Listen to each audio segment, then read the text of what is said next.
Okay, we're going to do a website review of M3 Networks. We're going to do this through the lens of StoryBrand and specifically look at content on your website. We're actually not going to look at design. We're actually going to look at just the content of the website just to make sure that it is clear, concise, and you have a good call to action for your potential clients. We want the homepage, which is all we're going to look at today, to act as somewhat of a sales letter for your company. We want to make sure that when I, as your potential client, view your website, I know who you are, what you do, what problem you solve, and how I contact you. How do I get started to do that? So first, we're going to look at the header of your site, which is this section right here at the very top. We're looking at your logo, we're looking at the text, we're looking at this center image area that's kind of rotating from one thing to the next. The first thing we're going to look at is what are you offering? Are you communicating what you offer to your potential clients? So the first thing I'm going to do when I'm looking for that is look at the name. Believe it or not, looking at the name of your company will help. For instance, it could be M3 IT Solutions, right? That's not the name of your company, but that does kind of give an idea of what you do. M3 Networks might, but it's really unclear what you do. There's other ways networks can be used. The word network can be used in many other ways, so it doesn't really explain that. And then M3 doesn't really explain it either. So because I don't understand what you do based on your logo, I'm actually going to go to the right over here and look at these links. I'm going to look at who we are, YM3, services, blog, careers, and then get a quote.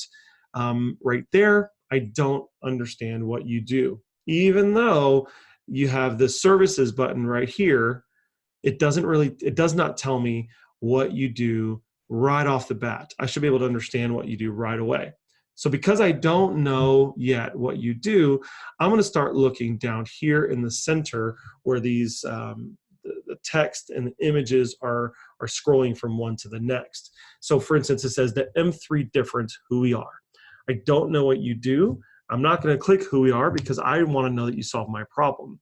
Concierge level customer service, that's great that you provide that level of customer service, but I don't know what you do. And I don't really want to know what customers say because I don't know if you can solve my problem. Managed IT can transform your business. Explore M3 services. That's super close. It does kind of lend towards what you do. You do provide IT solutions and IT service. Maybe the statement needs to change to just be very obviously clear. You should not have to worry about technology. And then underneath that sentence can say, we provide IT services for your business. And then the call to action, what we need to do on the call to action is make sure it's the same. So right here at the very top, you have this get a quote button. I believe based off of your brand script, we're moving towards schedule a meeting. So then that means every single time you have one of these buttons, it should also say schedule a meeting. So what we're going to see when we first come to your website, and we're really looking at, again, just this section here. The logo, we're not going to change the name or the logo. That's fine. Keep it M3 Networks. I'm not asking you to rebrand. So it's okay if the name isn't clear. Then you just have to make sure that you start clarifying elsewhere. My suggestion as it relates to these links here, who we are, YM3, services, blog, careers, I say we move them somewhere else. Now, there are certain ways you can build websites where they create what's called a hamburger menu, and I know you guys have seen this before, and it's basically kind of like three lines, and when I click on those lines, it'll actually open up a menu that drops down where you can see all the links. But what I'm trying to get at is it's kind of a hidden menu. It's accessible if I want it, but it's hidden. It's not all here. I will tell you, you guys have done a fantastic job making sure that this call to action is obvious. It's a red button. It's bold, it contrasts with the colors. That's fantastic. So we're going to keep that there. And then your phone number here at the very top, Dallas-Fort Worth 817, right? That is fine because of the nature of your business. We want to make sure that people still have the ability to call you. That's more for support, not so much for lead generation. But because, again, based on the nature of your business, let's go ahead and keep that there. So that's just in the header section of your website. Is it clear how your product or service will make your customer's life better? It's not real clear. The M3 difference is a statement that lends towards that, but it's not clear. Concierge level customer service, that lends towards making my life better, but it doesn't clarify what that means. Is it clear how they're going to buy your product or service? That's back to renaming this button to schedule a meeting. They're not necessarily going to buy your product or service right here, but they're definitely going to schedule that meeting. And again, we want to make sure that the imagery behind the text does, help me understand that I can succeed by using you. And I do believe that some of these do. This image right here, this gentleman doing work, really that's you guys doing the work, not me doing the work if I hire you. Now this one here, smiling face, that's fantastic. That's a great image. I would almost make it a little lighter. It's kind of dark. I know you're trying to do that so we can see the text, but it is a little dark. So I want to make sure that those images really jump out at you. Also, the photos should be really something that helps me aspire to be something, right? I want to make sure that those help me picture myself in that situation. So you're doing pretty good on those images. I would just really change the text on top of that image. Now, the next thing I want to look at after the header is if you have clear and obvious calls to action. And I mentioned you do. Like get a quote, it's clear, it's obvious. We are going to change what it says. That way it's a little bit more clear, but I do believe that your direct call to action is good. Now, as we scroll down a little bit further, you have some text. You have a video. Now, what I would do on this video is I would actually, and James can help you with this, but you can create what's called a cover image that covers this young lady's face and then the name. It covers it, and then you can title it something, right? You can call it what our customers are saying, if that's what the video is. And that way you can control the design and you control what it says. Right now, just looking at that video, nothing's drawing me to push play on that video. There's not a title above it. There's not a cover image.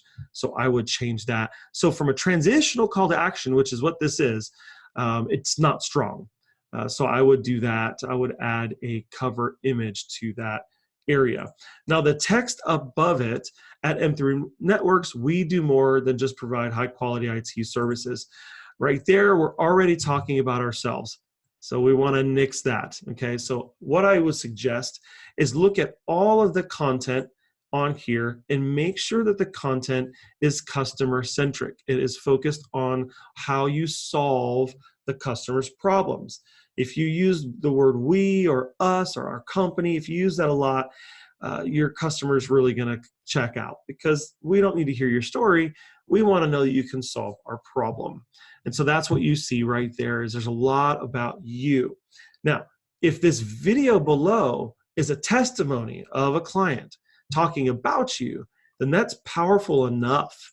Then you don't need any of this text if that video is a customer talking about you.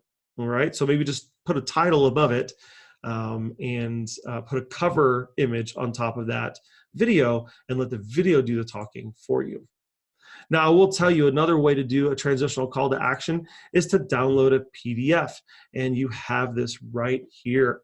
Good job. Download our free ebooklet, the top 5 tech challenges facing small businesses. I think that's fantastic. That's so good. So keep that exactly the way it is. It's a great transitional call to action.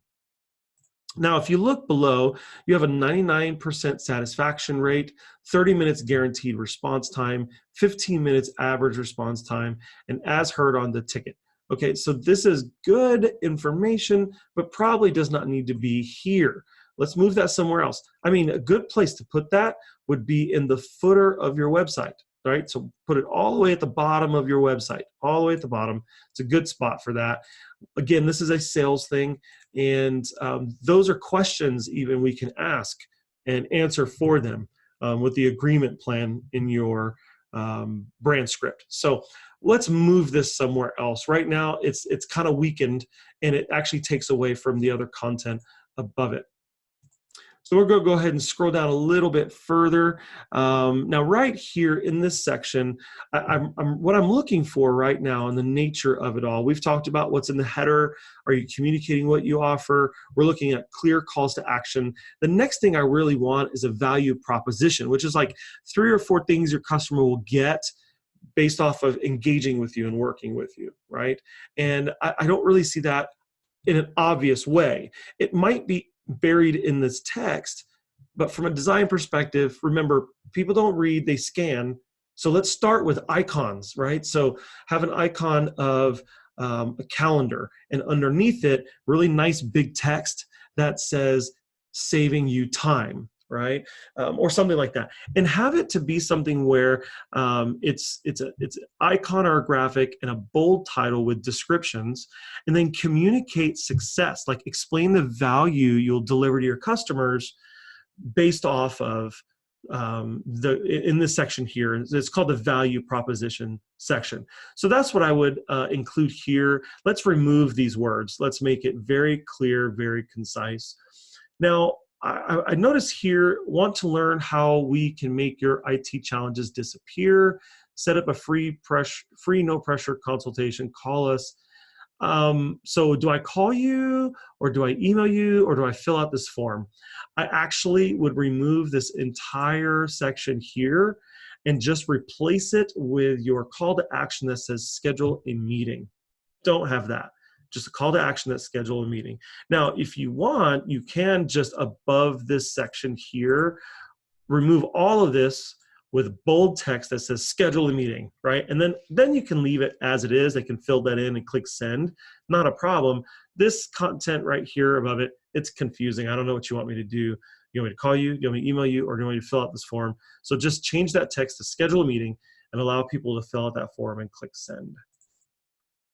Okay, now as I scroll down, oh, I love this spot. And now, again, I haven't seen the website in its entirety, so I'm finding it as I'm going down. This is fantastic. Keep that, don't change it. You have customers that are telling me how awesome you are. Don't just take our word for it. Listen to what others are saying. Fantastic. Keep that up. Now, the next thing I want to kind of share with you is through the lens of StoryBrand, we want to look at, kind of providing a plan, like a 3-step plan. You don't have a plan. So I don't really know what it's going to take to work alongside of you. So what I mean by that is, the plan is basically, how does a product work? Or what do I need to do in order to use your services? How can I be successful? How do you lead me to the promised land, right? How do you take me to a place? So step 1, 2, 3. Step 1, schedule a meeting. Step 2, create your customized plan. Step 3, watch your business grow, or stop worrying about your technology, right? That's kind of a plan. And it really, what it does is it lifts the fog of your customer. It's kind of that 3 easy steps. So I would have a section that describes those 3 easy steps. And where you want that section, that's completely up to you and James when you guys design the new website. You can finesse that where it goes, but you do need to have a plan of what's going to happen if I work alongside you. Now, offering cost for you is very specific. So, you don't really need to have that listed on the homepage. I do think maybe you can have something buried in some other pages as it relates to cost. That's totally fine. So we don't really need to worry about cost or price choices on the homepage. You can get people there based off of the meeting that they schedule with you. Now, down here at the bottom, we call this the junk drawer. right? This is all this extra text at the bottom. What you have here is fantastic. Shows what areas you serve, where you're located, your social icons, your client login, remote support. So from a junk drawer standpoint, this is great. You could add on here, FAQs, frequently asked questions. You can have your agreement plan here, which is basically questions that are asked that you answer that overcome objections. So that way you don't have to do that on the call. You can add something like that down here as well, just really nicely designed. But I think overall, you guys are on the right track. There are some changes that we need to make, but you're on the right track. So when you build your website with James, just remember the very, very first thing we need to make sure is in this top section here. I mean, you literally have 5 seconds to show me who you are, can you solve my problem, and how do I contact you? After that, we're going to go through the homepage and we're going to have clear and obvious calls to action.